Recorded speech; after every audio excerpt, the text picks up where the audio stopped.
Beard. We're going to be taking a look at a guitar. But before we get into that, I'd like to ask you to consider subscribing to the channel, clicking on the notification bell. Your interaction with us helps us interact with great people in the industry. In this case, we went to Zzounds again, and we got in the Epiphone Les Paul Special. And why wouldn't you? Sure. Right? Go to Zzounds again and get the set. Right. They've just been so good to us. Shout out to Zzounds for that. Because we're kind of like, hey, we have some things we'd like to check out. Mm-hmm. And they're like, sure. And so, what's this, Ron? $4.99.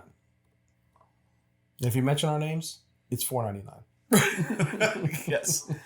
Listen, we don't do the geeky stuff where we break down and look through every part of the guitar. We're really kind of interested in how they play and how they sound.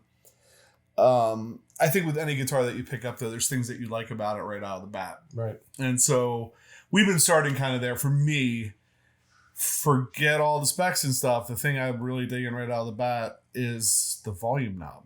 Right. And Pat was looking at the specs and said CTS volume knobs. I'm like, oh, well, there you go. So they're using, I would say, maybe some upgraded stuff over what you would normally find. I don't know if it is or not. Maybe it's, made in China CTS pots. But Here's the thing. For those guys out there that work the volume knob, check it out.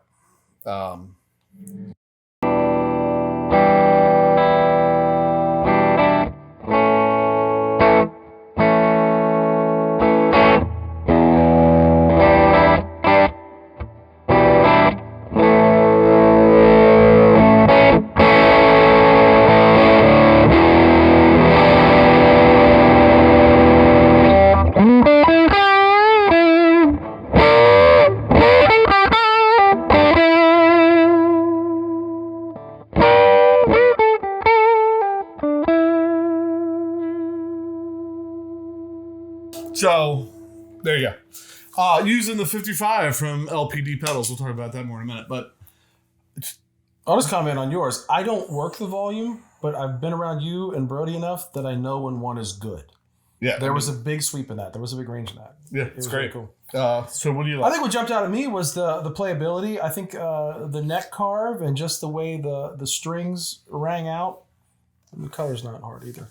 It's maybe not traditional TV yellow in my world, but it's a cool color. I thought it was easy to play. I thought right out of the box, held tune pretty good, and we beat on it pretty good.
Let's set up the first jam. Okay.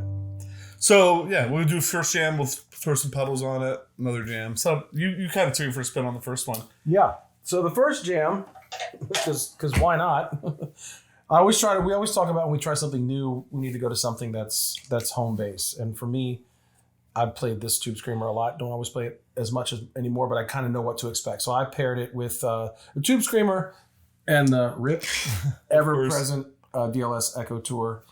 And you played. Have you checked out the DLS Echo Tour yet? You should. Have you checked that out? First jam. Normally we're ready to go, and I wasn't ready to go. Apologize. Yeah. Stepping off. You're right. He's back. They can do that all the time, right? They can do it. Yeah.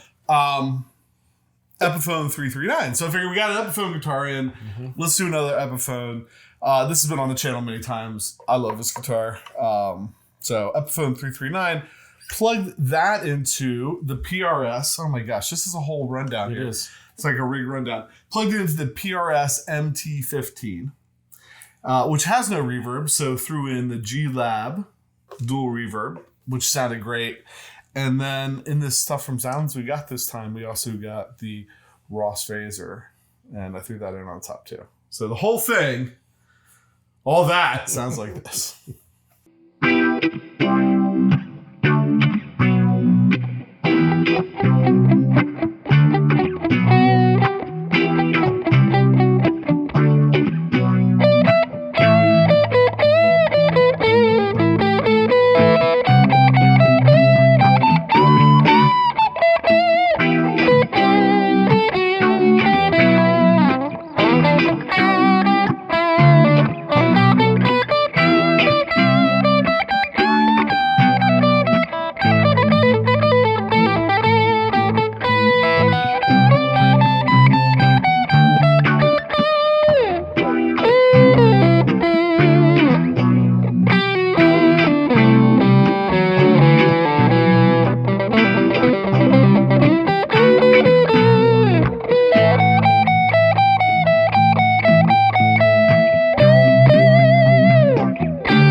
We like to take some pedals either from our series or in some cases just pedals that are down here sitting around that we feel like deserve some airtime that I haven't had in a while.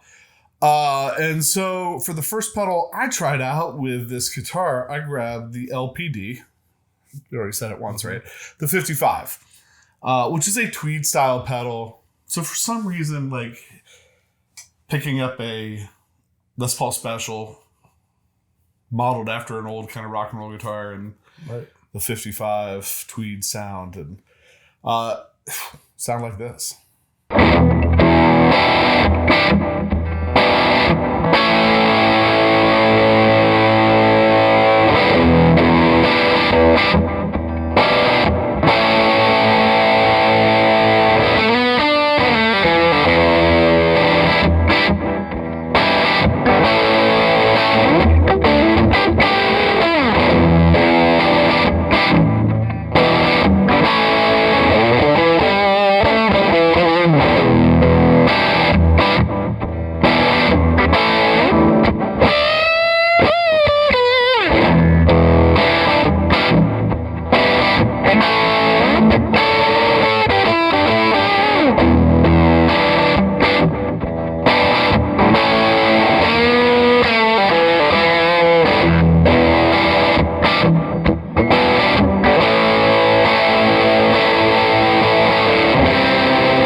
So as Jason said, sometimes we do a pedal we just want to try, and sometimes we do a series. And in this case, I achieved both. I picked up the Hamstead Tremolo. It's the signature analog tremolo. It is one of the nicest, warmest sounding tremolos. I believe Tim from Hamstead said it was glorious, and he wasn't lying. And I played this.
So for my next pedal, I decided to kind of go down the series route and incorporated 2.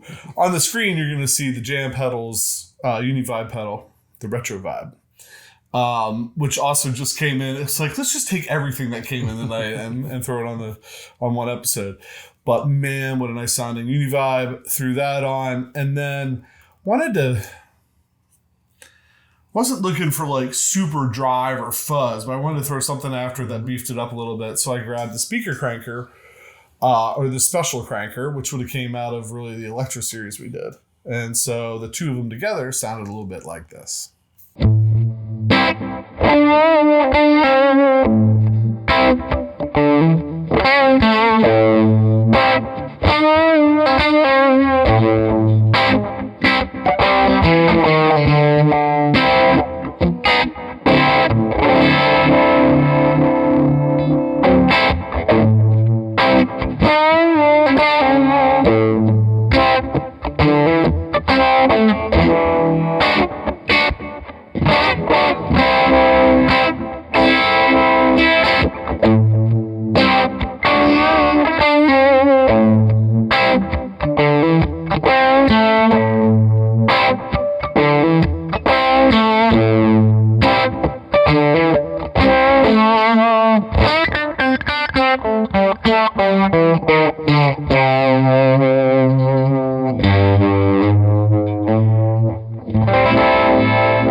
So coming out of that, not necessarily sticking with the series, but we've done our share of K-style pedals, even though we're not necessarily K-style guys.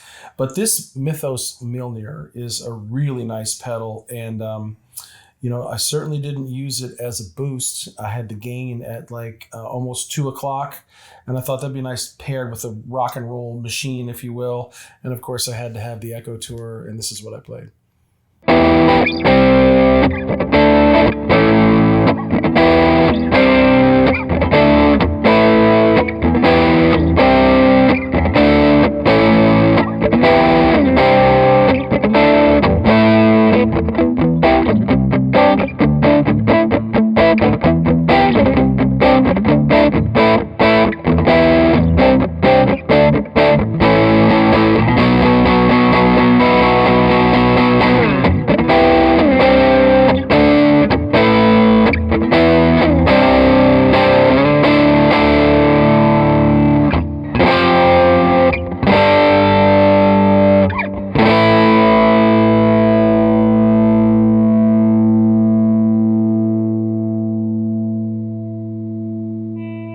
I might have been a little remiss in not mentioning that probably every clip that I did tonight, except for the volume knob one in the very beginning, had the Echo Tour on it too. It's such a fixture of our pedal board now that I forget to say, oh yeah, I had that on, but I did. And we fight back and forth all the time. It's fun. We change the settings. Right. So final jam, for the final jam, we figure we'll set that up real quick. I went back to the 55. Mm-hmm. For some reason, well, it's not for some reason. The 55 sounds great. So pairing it with this guitar sounded really good. I really like that. So really, for me, it's just the Epiphone 55 DLS. Tyler, what did you do? Well, again, we used the Tremonti, the MT15, which is dry. So we put the G-Lab on it to give it some reverb. I resisted the temptation of delay, but because the shipment just came in, this is the PRS SE hollow body, the piezo. And I couldn't resist trying to play it. And I actually did blend the magnetic pickup with a little bit of the piezo pickup in it. I was really excited to try it out. Did you have the phaser on too? I think I turned it off by the time we actually played. Okay. The Ross phaser was there. I think by the time we played, I turned it off. Gotcha. Nothing wrong with it, but I just thought, don't want to get in the way. So, cool. So we always like to talk about final thoughts on the guitar. Final thoughts. There was something I was like, oh, that G-Lab pedal sounds great. We have to do a video on that. It sounds really good. Final thoughts. Got to pick it up. Look, I'm just gonna go with this. It plays great. I don't know what Epiphone is doing over there lately, but we've had the Firebird in, we've had the Sheraton in, We've had the 339. Mm-hmm. I feel like there was another Epiphone, but maybe there wasn't. Definitely the Firebird and the Sheraton. Right. They've all played great. Mm-hmm. And now this is no exception. It plays great. Fit and finish. Looks great. The weight of it. Like when I picked up an Epiphone 20 years ago when I was starting to play guitar, I don't feel like they felt like these. The electronics feel good. The switch feels great. The knobs feel great. The pots work great. Really nicely done. Now, if I was going to have a negative, and we don't often have negatives. The only negative I would have is for me, the neck was a little dark. Mm-hmm. The bridge is bright. Mm-hmm. You say it's a little thin. Yeah, but I mean, it is a soap bar too. But it's a P90, so I don't know. It might be kind of its thing. Mm-hmm. I didn't mind the bridge. I like the bridge. In fact, if you look at almost every clip, I think everything I played on tonight was on the bridge. Right. But this was a little dark for me. But I don't know that means anything. Like, you know, it might not be dark for you, is what I mean. Right. It means something. It means it was dark for me, not so much for you. What are your final thoughts? I think they're going to be pretty similar. I did find it easy to play. I didn't fight with it at all. I like just the way when you just even strum down through acoustically, how the strings ring. I felt like the intonation was good. Like setup and everything coming out of the box for a $500 That's ridiculous. Guitar. Same kind of comments, right? Like I do like, obviously, when you use a lot of drive, you go to the bridge because you like the chimey, the clarity, the bitiness of it. It was a smidge bright for me, although it does have a tone control. I could have done that. I like the middle. I'm more of a middle guy at times because I like the brightness and the clarity, but I like to bring this in to get a little bit of the roundness. So the bridge was pretty good. The middle worked really well for me. I had the same situation with the neck. I didn't like it clean. I thought it was a little muddy, but when I flipped it to play some lead, it was really saturated and it sounded good. It added almost a little bit more drive because it wasn't like a chimey clear. Yeah, you're right. But clean, I wasn't a huge fan of that. But overall, again, you want to get into what does a 2 soap bar guitar feel like that looks very traditional. $500. You can't go wrong.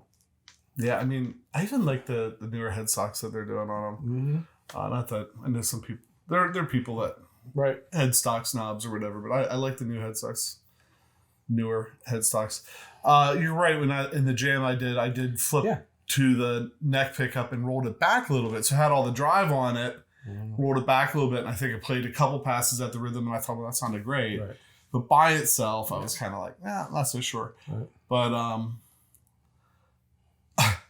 $500 for this and the best set of P90 Lawler P90s is still going to be cheaper than you know what we might have coming in an upcoming video. Good tease right there. So I think we always take a minute just to pause and say, hey, thanks for watching. We really appreciate it. Anytime you click the subscribe button, hit the notification bell, leave a comment, that really helps out. That's what allows us to form relationships with people like Zzounds and other people and get cool gear in to share with you. So with that, I'm PJ on behalf of the Beard, reminding no matter what you hear, you never have too much gear.